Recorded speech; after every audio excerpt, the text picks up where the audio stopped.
This is Ed in San Diego, and welcome back to Global TV Talk Show, a unit of globalbusinessnews.net.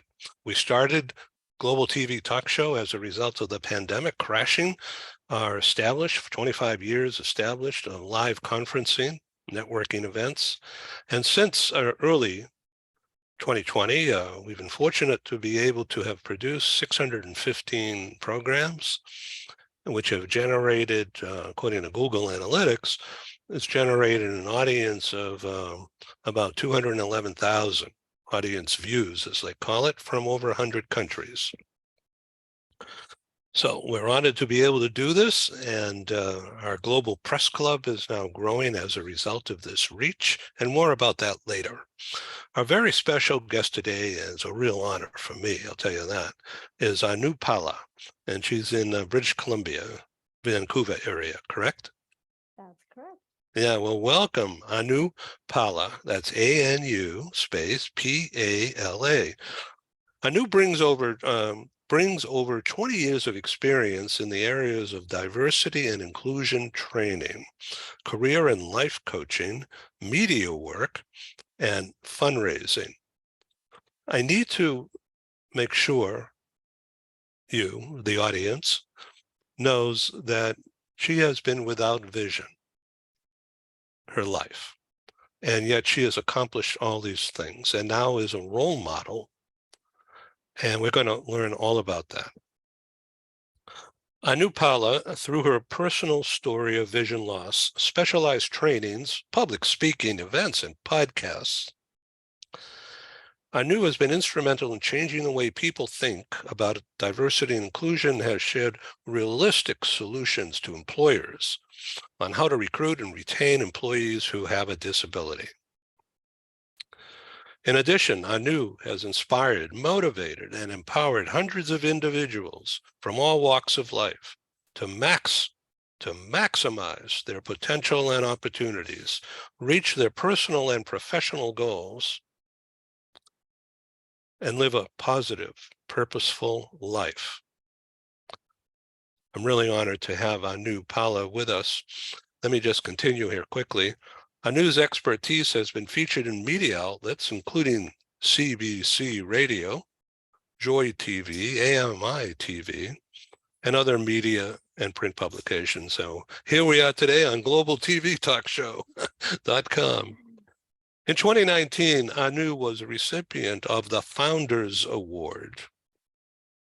This is recognition of having exemplified the qualities of leadership, sustainability, and personal development through Royal Roads University and as a delegate to the United Nations Commission on the Status of Women in 2020 and 2021.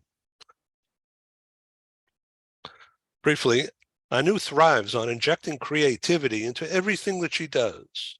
Her philosophy is to experience life with enthusiasm, positivity, and a glass half full audience. Anu, I hope I didn't bore you with that. Welcome. Thank you so much, Ed. Thank you so much for that very lengthy introduction. Well, you have a lot to say and a lot of positivity. So do you mind discussing briefly your vision loss journey? Not at all. It's my pleasure. Thank you. So, in a nutshell, I was born with vision in both eyes. And as I grew as a baby, my right eye did not develop properly like it should. And as a result, the optic nerve just stopped working. So, for the first 20 odd years of my life, I grew up with vision in only one eye, which was my left eye. In 1991, as a result of a retinal detachment, I underwent surgery and as a result lost the remaining vision, like the vision that I had in my left eye, because that my so-called good eye is where I had the retinal detachment. So for the next few years, I had to come to terms with that sudden change in my life. I was in my early 20s. So as you can imagine, all my friends around me were, you know, establishing their careers and living the life. And here I was coming to terms with my new reality of sudden vision loss. And so the first few years were difficult, but yet at the same time, interesting because I had to pave my new direction, in life, and also just sort of coming to grips with my reality. So I had an interesting just journey navigating that new reality. And then eventually I moved out of my parents' home in 1998, I think I want to say, and began venturing out into my own life in terms of creating a new future for myself. And and then after that, I just had to really begin learning how to live as a person with vision loss, which meant learning independent travel, learning computer skills with assistive technology, and trying to figure out what I was going to do with the rest of my life. um, I always was passionate about helping people. I knew that I definitely wanted to work in human services in some capacity, but I just didn't really know what. So with time, step by step, I learned independent skill, like independent, what would you call it, orientation mobility skills, learned how to take public transit, and then went on to post-secondary education, and then continued to upgrade my education, went back to college and then university, and have over the years taken different types of courses and programs to uh, develop my skills. And then, of course, eventually obtained employment. And in fact, the first job I had after losing my vision was working at a South Asian radio station. I'd always been very fascinated with media from a very young age. I was a performer in my younger days of dancing and singing. And so I always kind of liked the limelight, I guess you could say. So it was very fitting for me to join a radio station. And so media has always been very dear to me, very close to me. And so there's lots to say, but I mean, in a nutshell, that's kind of where it all began. With Anu Pala, and that was a really good opening statement about your journey. And I wanted to ask you about the employment prior to landing at the radio stations. Did you find that companies had a hire the disabled program, or were you a pioneer in this kind of a thing? Well, prior to losing my vision, I would say that there were initiatives out there that promoted employment for persons with disabilities, because as I mentioned earlier, I was living with partial vision prior to the retinal detachment, I and see.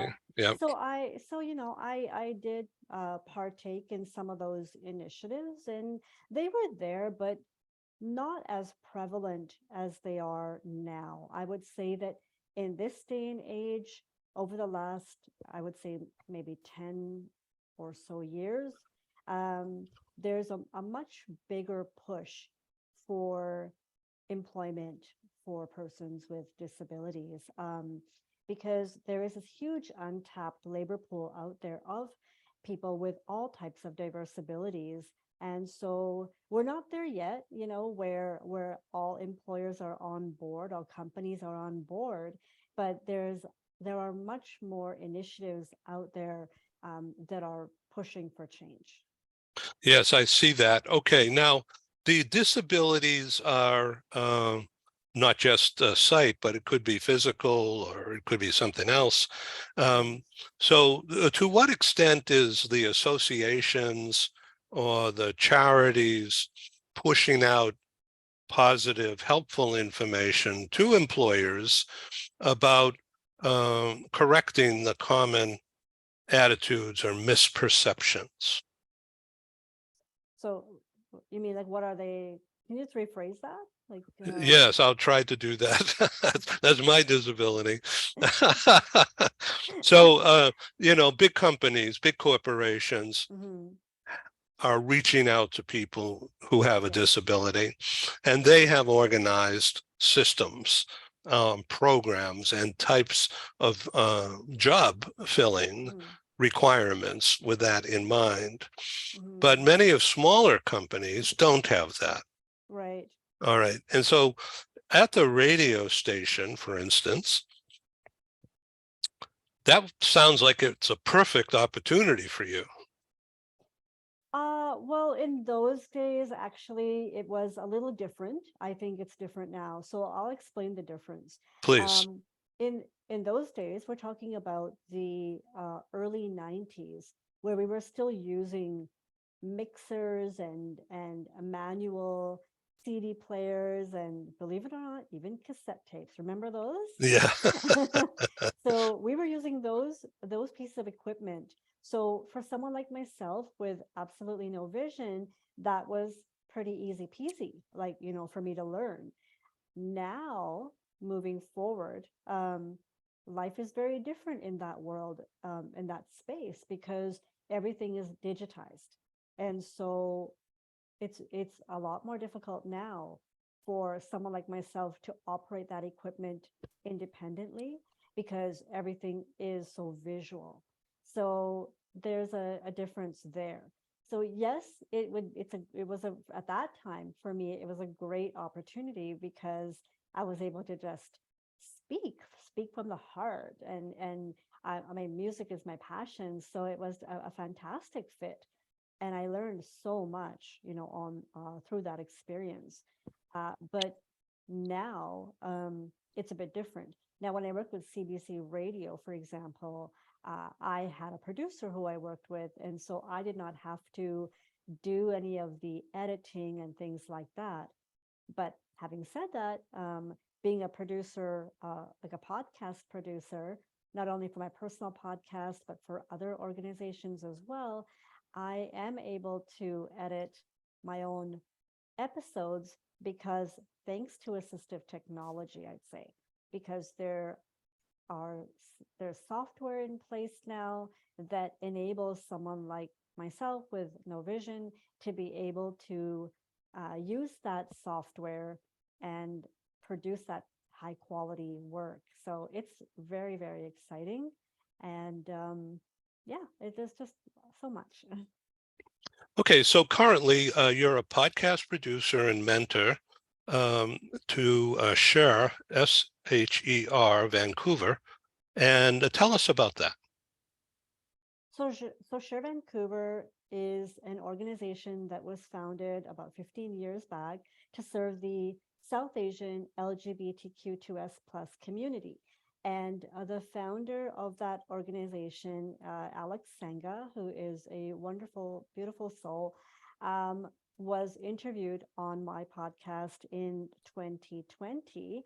That's when I had launched the anuvision podcast.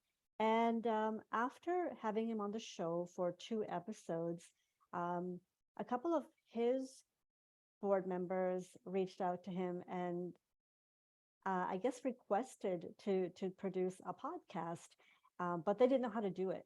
And so Alex reached out to me and asked if I would, myself actually, and my friend Ira, who was my sidekick. We did this podcast together, and so he asked us if we would mentor the two ladies, Sharon and Neri. And of course, we were like, sure. We were still learning ourselves, to be honest, but we are like, yeah, why not? I had done so much training in the past. So we designed this training as we went along and have been mentoring them now for, actually, to this day as well. Like, I still provide support to them.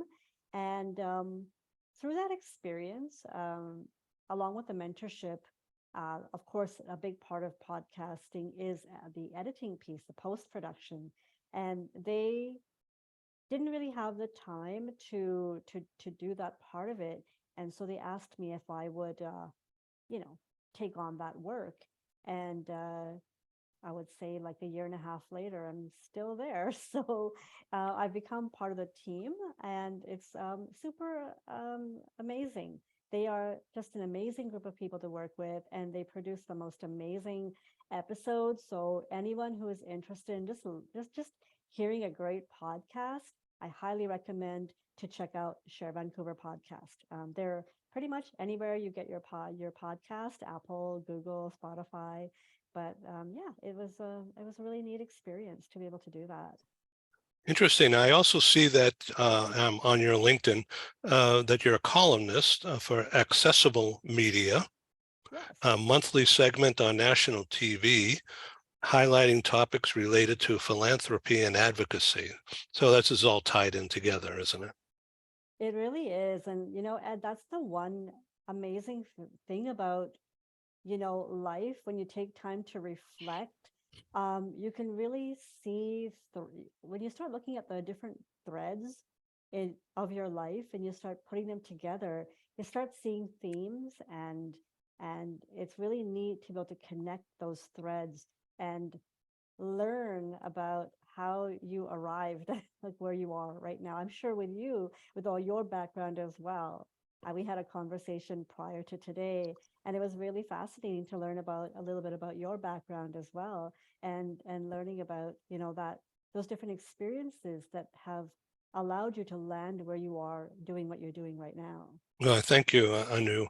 So I see also here accessibility and inclusion consultant and trainer, a new vision coaching and consulting. And so that's your enterprise. You can call it that. I can call it that. Yeah, well, that's the easiest thing. So, Yeah. okay, looking for opportunities in career and life coaching, workshop facilitation, and curriculum development. That's a mouthful. Wow. It is. Fancy Yeah, words. yeah. Okay, Yeah, so it's a this is pretty very amazing. interesting. Yeah, it's just really cool that I do love variety. Variety is a spice of life, and so that's the beauty of the transition that I've made into in becoming an independent consultant as opposed to working in a full-time job. Some years back, I was working full-time for many years in different capacities, and it just never felt right to me, because I feel like and it's great for people who need that structure and or who have to. I mean, that's it's everyone's experience is different, but I had the ability to transition into becoming an independent consultant because I wanted to do so many different things. And the jobs that I was holding didn't allow me to have the space to do all the things that I wanted to do. And so, I want to say maybe 4 years back, after completing my communications degree at Royal Roads, it was my plan to transition out of full-time employment. And so it's amazing that I've been able to have that privilege to be able to do that. And it's opened up so many opportunities for me. And that's just the beauty of life, is just having this space. And when you're open to accepting what's out there, then you can manifest things, you can make things happen. And Well, you're a perfect example of taking charge.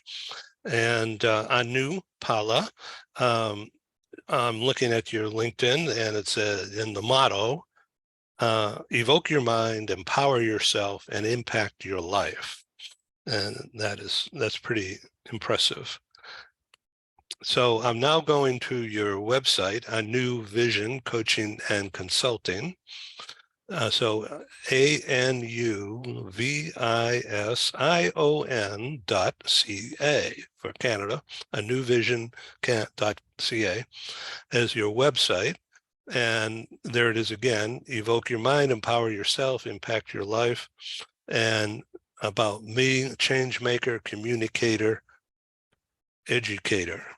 So this is really fascinating. And I wish you well, and I hope this broadcast brings you lots of good business and good luck. I thank you for being my guest on globaltvtalkshow.com, and I invite you to join me again as we get into 23 and we do several series of talk shows on various topics, some focusing in on entrepreneurs and others in global 500 large organizations, but always with a talent management focus. So if that also is interesting to you someday, that's think about you coming back and doing this again in various settings. Is that good? Thank you. Thank you so much. That sounds amazing. And thank you so much for that very generous invitation. And it's been Thank such a you. pleasure to be on the show today. Yeah, well, I've learned, and I know our audience is really going to be impressed with your energy and your strength and your stick-to-itiveness. And of course, you're a living example of making lemonade out of lemons, right? I do like lemonade. Yeah, you like lemonade. So do you put anything in there? Any vodka or anything? Sometimes, depends on the mood. Bourbon? Yeah. Maybe Oh, depends on the vermouth. mood. I see. I see. Yeah, this is great. Okay, so as we look at the rest of 23 is just starting, but if we look at the rest of January, what have you got coming up? Anything you'd like to highlight? Yeah, I just learned a couple of days ago that I was invited to moderate a panel for, I'm still learning about what the event is going to be, but I was just asked to moderate a panel. It's about this new accessibility act that's coming into play this September here in BC. And so there's going to be a webinar. So I am apparently moderating this. I'm super excited.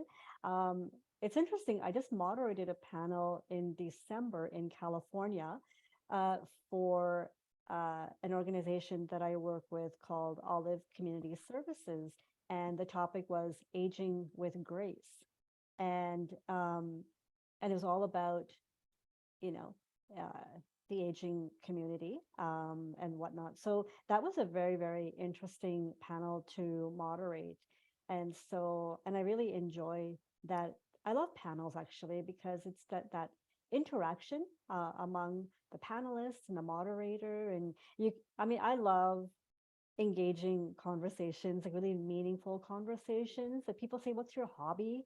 I love having meaningful conversations with people, so I can get pretty deep sometimes, and so I appreciate those opportunities. You bet. And Okay, this will and be then great. yeah, and then aside from that, just the other thing is that my upcoming um, show on AMI, which is Accessible Media Inc., so philanthropy advocacy.